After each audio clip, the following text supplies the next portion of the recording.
मित्रों, जब मैं कहता हूं सम्राट स्कंदगुप्त ने भारतीय संस्कृति को, भारतीय भाषा को, भारतीय कला को, भारतीय साहित्य को, भारतीय शासन प्रणाली को, हमारी नगर रचना के साहित्य को हमेशा के लिए बचाने का प्रयास किया है, ये सत्य है। मैं इस पर बाद में आऊंगा, मगर सबसे पहले मैं आज सिर्फ स्कंदगुप्त के विषय पर बात करने की जगह सम्राट स्कंदगुप्त के कालखंड के बारे में भी थोड़ी बात करूंगा। मित्रों, महाभारत काल के 2000 साल के बाद ईस्वीसन पूर्व 300 से लेकर ईस्वीसन 500 तक, ये 800 काल का कालखंड दो बड़े शासन व्यवस्थाओं के नाम से जाना गया, मौर्य वंश और गुप्त वंश। और ये दोनों वंशों ने भारतीय संस्कृति को उस समय के विश्व के अंदर सर्वोच्च स्थान पर प्रस्थापित करने का काम किया था। चाणक्य के सांस्कृतिक और वैचारिक अधिष्ठान के आधार पर जब चंद्रगुप्त मगध के सम्राट बने, उसके बाद बिंदुसार, अशोक और कई सालों तक बाद में अव्यवस्था चलती रही। सम्राट अशोक के समय जो गौरवपूर्ण शांति और अहिंसा की बात थी, कालक्रम में जाते जाते अति का रोग उसको लगा और वो एक ढकोसला बनकर रह गई। उसने हमारी भाषाओं का विनाश किया, हमारी सरहदी सुरक्षाओं को भी क्षीण विण कर रख दिया, हमारी संस्कृति को भी क्षीण करने का भी काम किया। और एक ऐसा अंधकारमय समय देश के सामने आने लगा कि लगता था कि आचार्य चाणक्य का सपना क्षीण विशीर्ण हो जाएगा। उसी वक्त गुप्त साम्राज्य की शुरुआत होती है।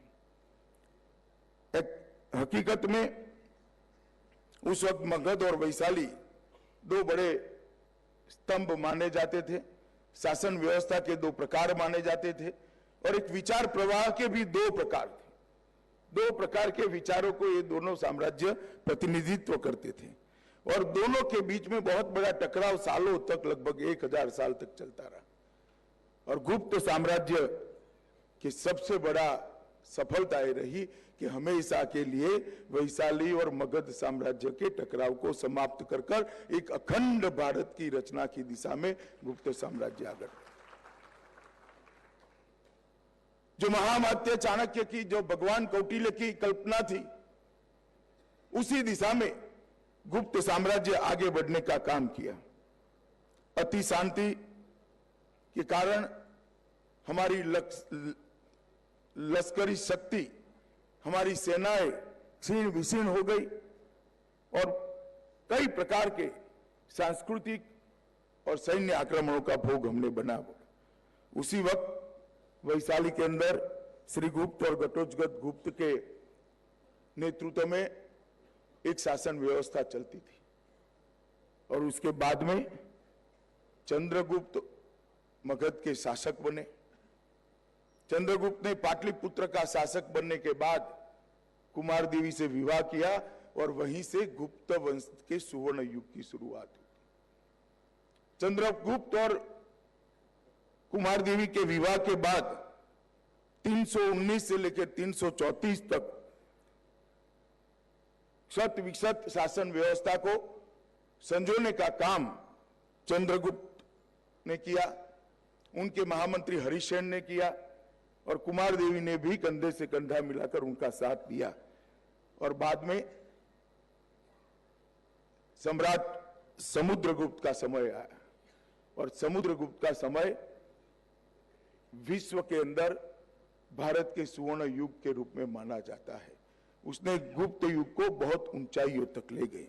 335 से 380 का यह समय अफगानिस्तान से लेकर लंका तक और गिरनार से लेकर बंग तक एक पूरे साम्राज्य का निर्माण करने का यश सम्राट समुद्रगुप्त को मिला।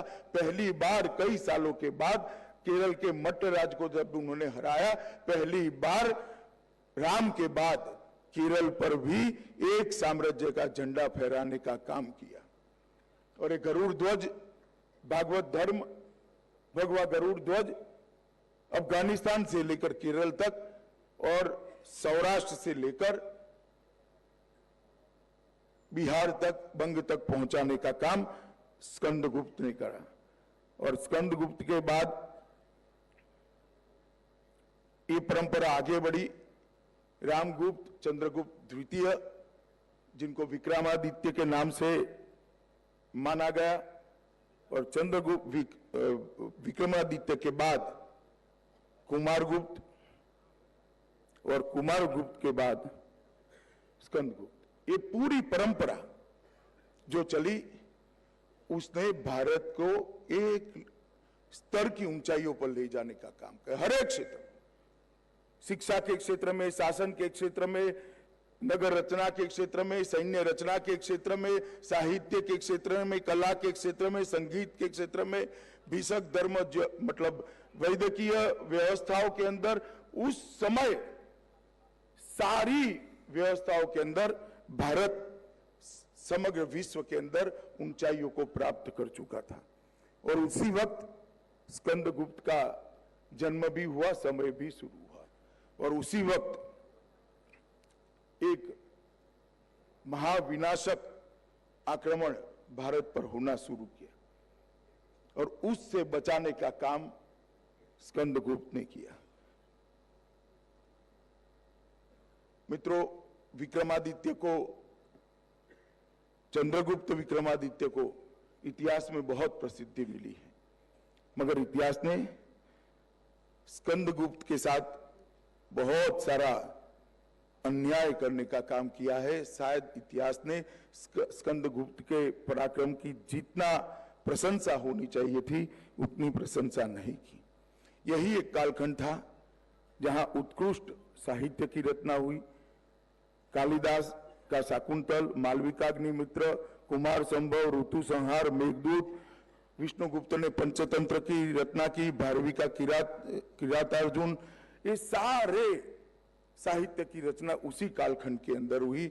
मगर जब कुमारगुप्त बीमार हो गए, वृद्ध हो गए, उसी वक्त इस देश पर हुनों के आक्रमण की शुरुआत हुई। और हुनों के आक्रमण की कल्पना शायद आज के सभ्य समाज नहीं कर सकता है।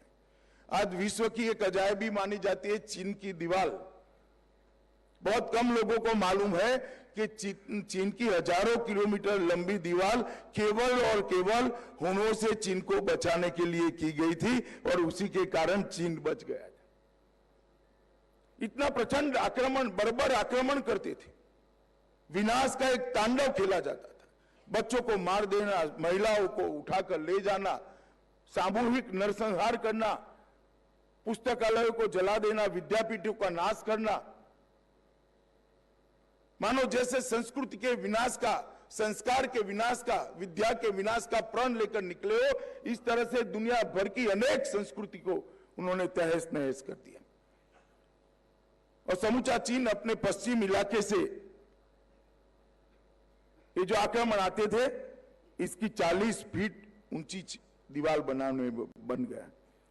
और मित्रों, चीन तो बच गया, मगर उसके कारण रोम नहीं बचा, यूरोप नहीं बचा। इटाली और फ्रांस तक अटीला के आतंक से समग्र सभ्यता को, रोम, एथेंस, फ्रांस, इटाली, पूरा यूरोप ये हुनों के हमलों से खत्म हो गया। और उसके बाद में हुनों का भारत की ओर आक्रमण हुआ। जिस तक्षशिला विद्यापीठ ने कई सारे विद्वान दिए, कई बड़े बड़े सेनानी दिए, बहुत बड़े बड़े भिषक वैद्य देने का काम किया, बड़े ज्योतिषाचार्य दिए, गणितज्ञ दिए, खगोल शास्त्री दिए, उस तक्षशिला विद्यापीठ को तहस नहस कर दिया। और जब ये समाचार पाटलिपुत्र पहुंचा, तब कुमारगुप्त वृद्ध हो चुके थे, चिंता में थे कि क्या होगा, इसका सामना कौन करेगा। और उसी वक्त स्कंदगुप्त ने अपने आप को हुनों का सामना करने के लिए तैयार पाया। पिताजी को कहा मैं जाऊंगा और एक चतुरंगनी सेना लेकर वो समस्त हुणों को देश के बाहर करने के लिए। और वो जो 10 साल का अभियान चला, सौराष्ट्र के जूनागढ़ से लेकर कश्मीर तक और कश्मीर से आगे जाकर गंदार तक, अफगानिस्तान तक, समग्र देश के अंदर हुणों का विनाश करना, हुणों का संहार करना और हुणों से देश को मुक्त कराने का पराक्रम स्कंदगुप्त ने किया। और रोम को भी इतिहास का हिस्सा बनाने देने वाले, उखाड़ देने वाले हुणों को पहली बार विश्व के अंदर पराजय का स्वाद चखने का किसी ने सौभाग्य दिया तो परमवीर सम्राट स्कंदगुप्त ने दिया। और उनके ही वीरता के कारण समग्र देश के अंदर से हुण निकलते गए और ये बर्बर आक्रमण को निरस्त करने के साथ साथ उन्होंने सुखी और समृद्ध भारत की कल्पना भी करते गए।